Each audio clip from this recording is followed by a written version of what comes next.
Cumprimentos, irmão, na paz do Senhor Jesus. Quero agradecer a Deus por mais essa oportunidade. Eu quero ler com você no livro de Gênesis. Gênesis capítulo 21, versículo 17. Gênesis 21, versículo de número 17.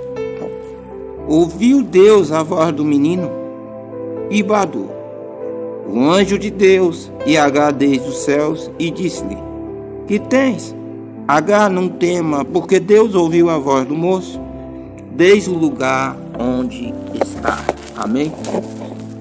Nessa manhã eu quero trazer uma mensagem com a temática Vivendo bonanças em meio ao deserto.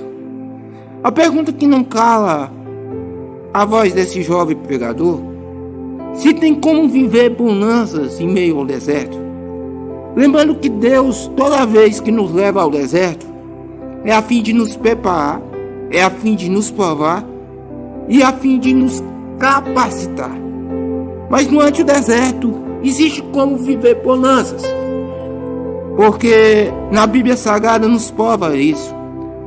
As maiores bonanças que o povo de Deus viveu foi em meio ao deserto. Quando você olha o povo de Israel, quando saiu ali da terra do Egito em direção a Canaã, eles passaram por um deserto.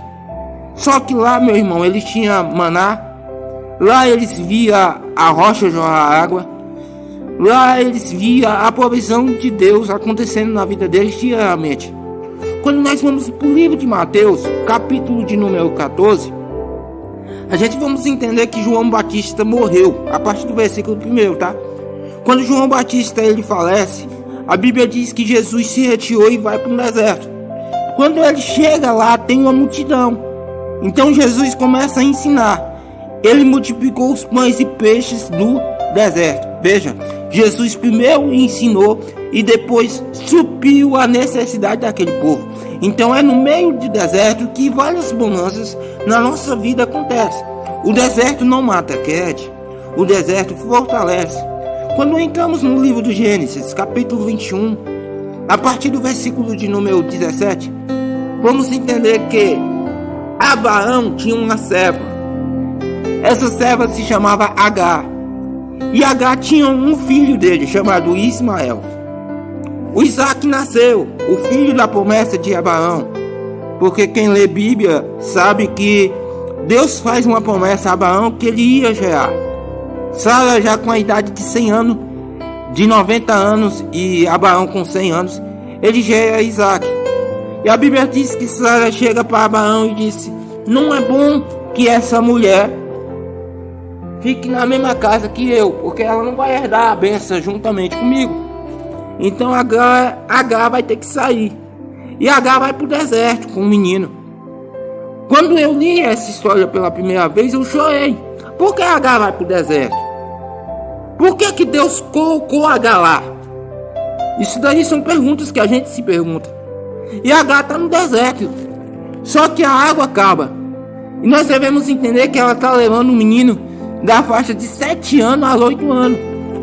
E quando a água acaba, a Bíblia Sagrada diz que o menino tem sede. E ele chora por causa daquela sede. Então, quando Agar está pensando que o deserto dela é para morte, quando Agar está pensando que é o fim do menino, Deus, ele pega na mão e faz uma promessa para Agar. E disse: olha, Agar, eu vou te fazer uma grande nação, Agar, desse menino. Deixa eu te falar uma coisa. Deserto não mata. Deserto te promove. Deserto te fortalece.